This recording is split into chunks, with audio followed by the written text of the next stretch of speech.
as was mentioned, he spoke after the game last week.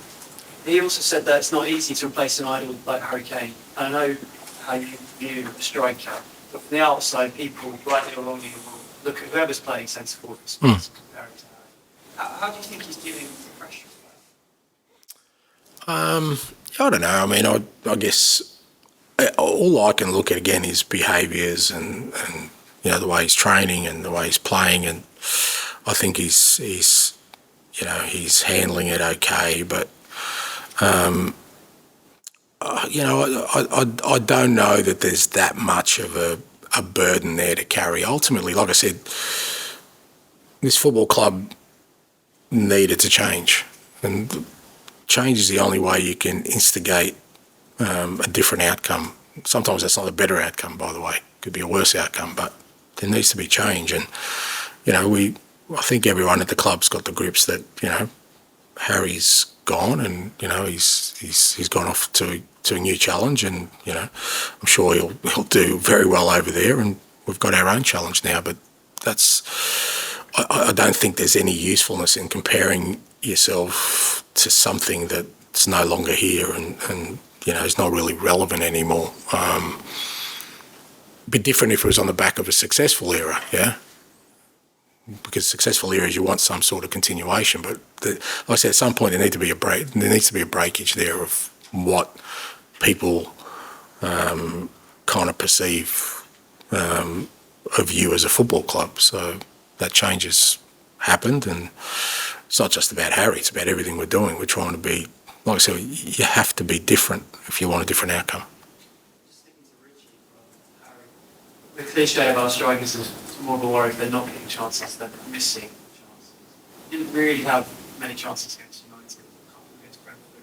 You seem quite happy with the performance overall. Is it not a concern that your centre forward is not getting so many? 2 games in, mate. Come on. Geez, we love the big call, don't we? I just don't. I never live in that kind of moment where I judge things that quickly, and I get why others do. I get it. He should be on 6 goals and top goal scorer in the league, and everyone said, look, he's going to replace Harry and he's going to score more goals. But you don't know at this point in time how many goals he's going to end up at the end of the year. You don't know. So why put a judgment? Like I said, I thought he played really well. He was a really good link up for us, especially in the second half when we had the ascendancy. If you look at the passages of play, he was an important part of that. Just holding the ball up, playing out wide, being a real presence in the box. I thought he was unlucky on a couple of occasions. I mean, it's come off the crossbar, a couple of scrambles that another day falls for him and he scores. So he's in those areas. So like I said, I don't look at it. It's the same as our form so far. I'm not looking at our form saying, God, geez, we're going to be unbelievable this year. It's 2 games, and in those 2 games, there was some real positive stuff, but there's also a lot there that tells me we've got a long way to go. So, I get why others sort of get emotional. It's an emotional game, but that's not the way I kind of look at it from my perspective. It's about, I thought we needed to be strong as a team to get a result last week, and I thought Richie was an important part of that. Just finally, I know it's only 2 games, but last season he described his own season in 4-letter words. I don't think over injuries, which is very honest of him. It wouldn't surprise me, based on that season, if his confidence wasn't at the highest. How have you helped him with that? I don't know if I've sort of specifically helped him. I think that's, I was talking about it before, I think he's not the only one in that boat. I mean, you talked about, Pape Sarr last year, Basuma last year. There's a lot of guys in that boat, and what I tried to do is, from the first day they walked in here, is to show them that it's a different place, and then give them the opportunity to see whether that helps them get to a good place in terms of their own confidence, their own self-belief. So it's not just about targeting the individual; it's about the whole environment. And they've walked into pre-season or whenever they've come back to the club and they've seen new coaches, new ideas, new way of training, and what you hope in that context is that all those guys see it, okay, well, here's an opportunity for me now to do what I want to do and have some self-belief. So it's not that I've had to do anything specific with him, because again, I don't want anybody coming into this year. I didn't want anybody with carrying the baggage of or the burden of anything that's gone on in the past. There's no point in that. There's no.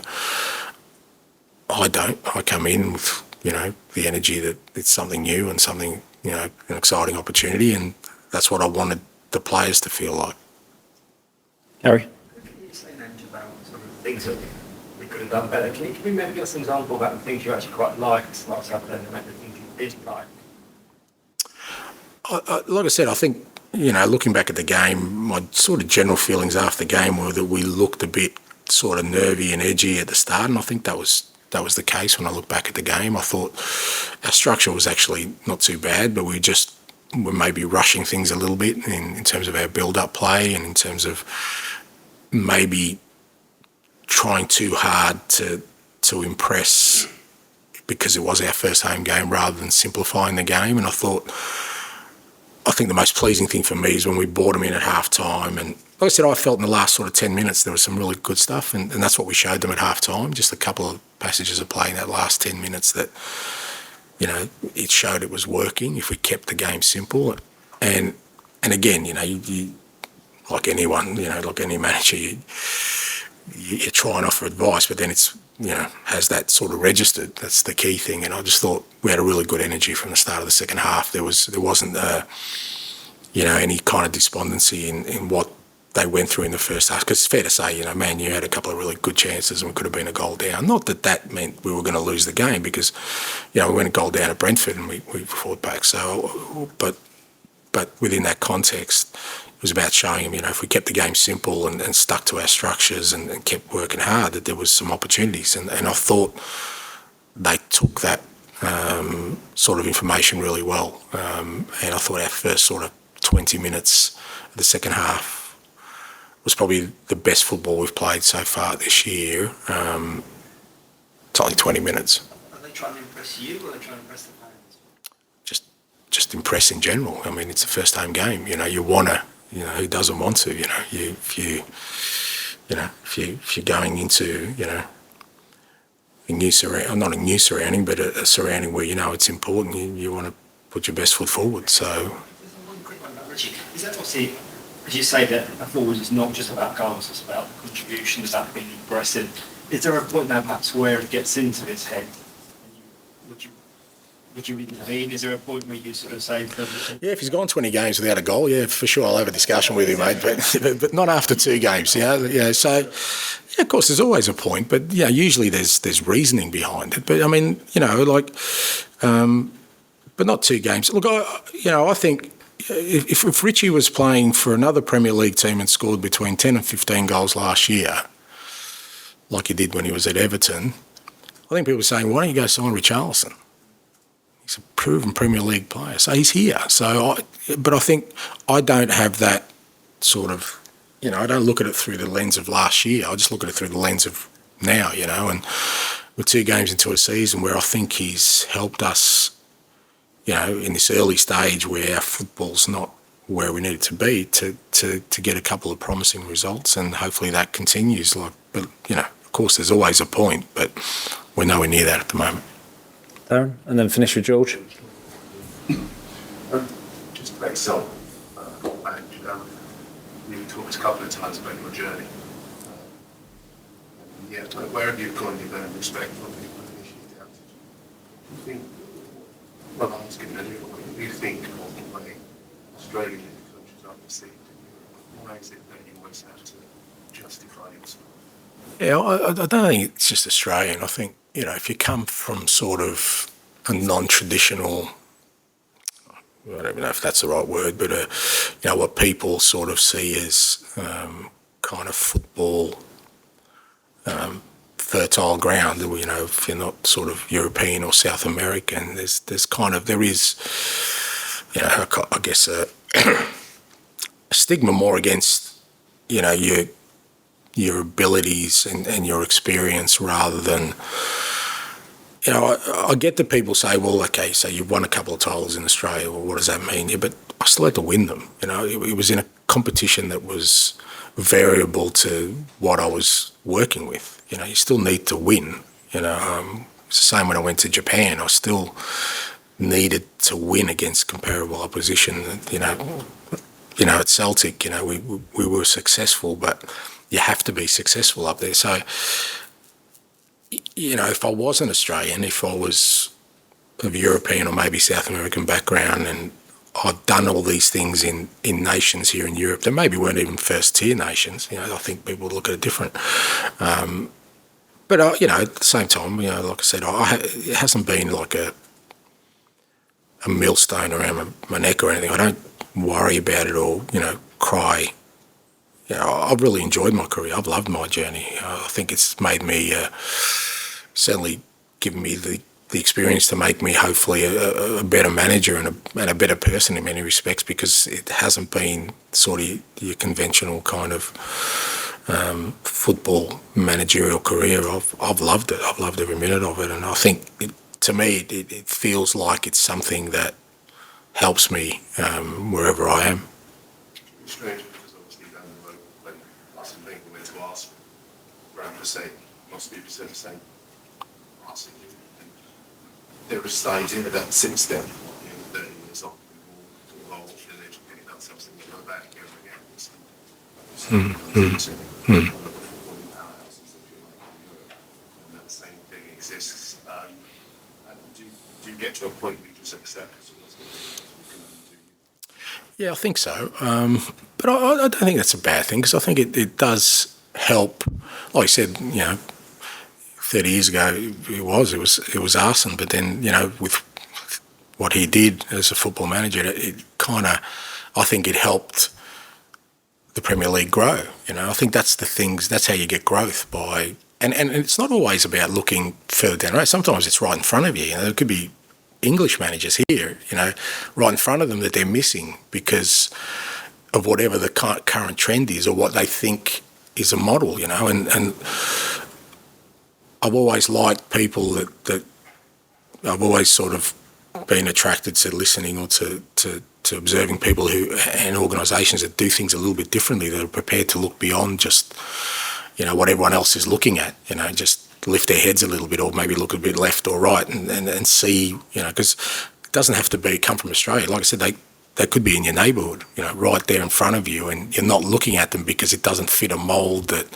somehow people think, you need to be to work at this level. So, and I think that's how you get growth. I think, by having, different people, people with different experiences, different journeys coming into organisation or into a competition, and then you grow, because all of a sudden then others start thinking the same way. Well, hold on a second, if they've done it, why don't we do something like that? And all of a sudden you what seems left field becomes the norm, and it improves the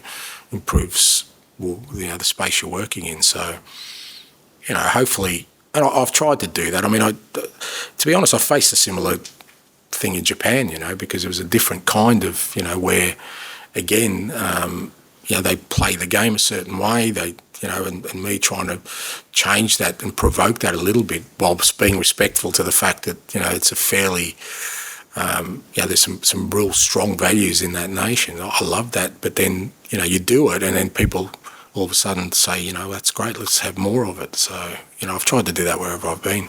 With that in mind, you looked back to field. You're with staying, but obviously knowledge is quite extensive in terms of Asiatic players. Where Tottenham did really well for Celtic, one or two others as well. As you look to garnish what you've done already at Spurs, are you going to look into that?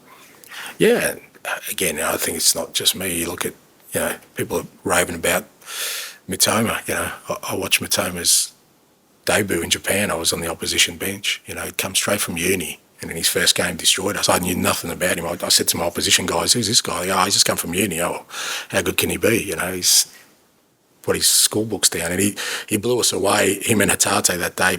We played Kawasaki, and we were champions. Kawasaki had finished second. We played in the first game of the year, and Hatate and Mitoma just blew us away. And this, like I said, this is a guy who's come from university straight into senior football. I did, yeah, but Brighton were too sharp for me, mate. So I ended up getting Rayo. But I said at the time, I said to the guys at Celtic, I go, because Brighton put him, I think in Belgium first year on a loan, yeah. And I said to him, you watch this guy, when he hits the Premier League, he's going to he's going to rip it apart. I knew, and again, that it's easy for me to sit here and say that, but I was exposed to that. That's what I mean, by having this different journey. And then all of a sudden that changed my thinking. I'm thinking, well, who cares? He's been at uni. Like, is there any other university players that are coming out that we can grab? And then that you take that sort of open-mindedness in your next role. And so when I went to Scotland, I thought, I'm going to bring 3 or 4 Japanese. They're going to make it here. And people say, well, it's a bit radical. No, it's not actually. And I'm the same here. And it's not just about Japan, but just looking, when you're looking at players, just don't look at what everyone else is looking at, because you'd be surprised, to see a guy who comes out of university and within 3 years is, an unbelievable talent in the most difficult league in the world. Just goes to show you. So, because Taro Endo goes to San Francisco. Yeah. They're quite underwhelmed because it doesn't cost a lot of money. But Robert's seduced in European football by the big price tag. If he doesn't cost 50 plus million pounds, then he's so big behind him. Maybe he's not that good. Spot on, and that's where there's obviously there's a reason you pay sort of premiums for some players. You understand that the talent's there, but I don't believe that the best talent is just at that 50 to 100 million pound sort of market. There's some very, very good footballers, and if you're prepared to look beyond just what everyone else is looking at, you'd be surprised what you find. Yeah. There's been this misconception around this club that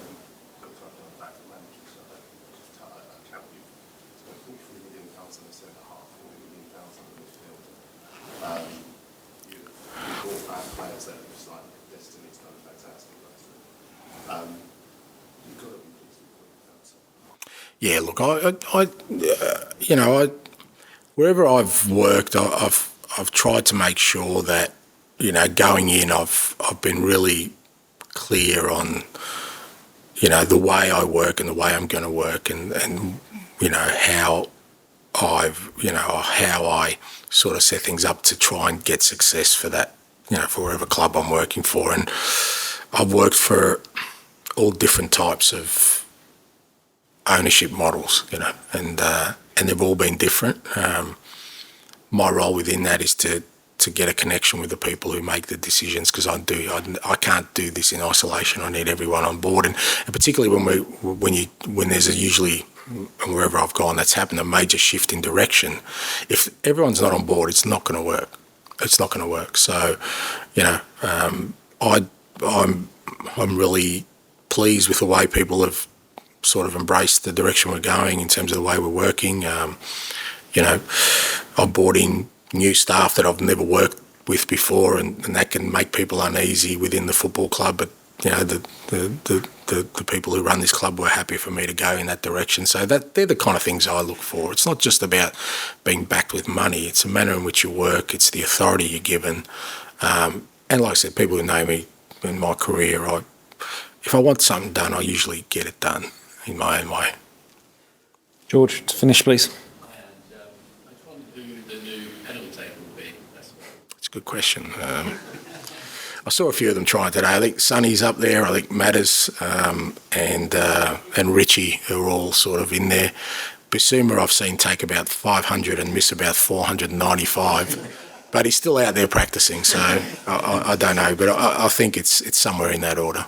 Yeah, okay. And with Jade Madison had a bit in the open day at Brentford, we saw some nice links between him and Charles. Football didn't just quite come off, but it was quite encouraging. Are you sort of seeing that more and more in training over these last few weeks? Is that something that's giving you a lot of encouragement in terms of Charles? Yeah, look, I am, but that's where I know that we've still got a long way to go, because there isn't that sort of understanding yet. Matters has been with us for a month. Two sort of Premier League games, and especially when you're talking about actually both sides of the game, attacking, defensive. A lot of it is understanding. Two centre halves need a good understanding. We've got Mickey and Romero have played 2 games together.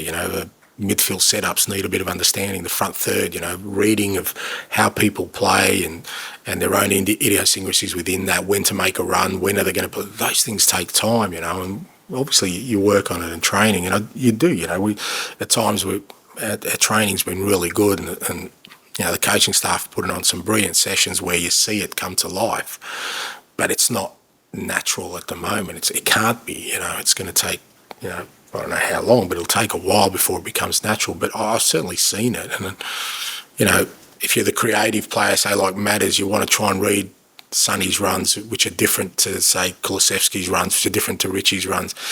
And if you're those players, you're looking for the cue when Matters is going to turn, or a Basuma's or Pape Sarr's going to make a run that means you're involved. All those kind of things, those relationships take time. But, I haven't, I've been pleased in I think our attacking play is the area where we've got much more improvement to do, but I have seen some really good signs early on.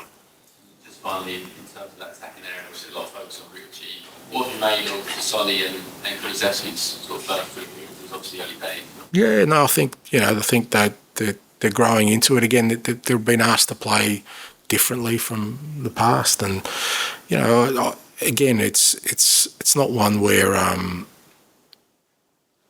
you even though they're experienced, really accomplished players, in Sonny's case, sometimes they're the hardest ones to work with if they're not sort of open-minded, because they'll turn around and say, well, mate, I've made a career out of playing this way, and, a very good career. Why should I change?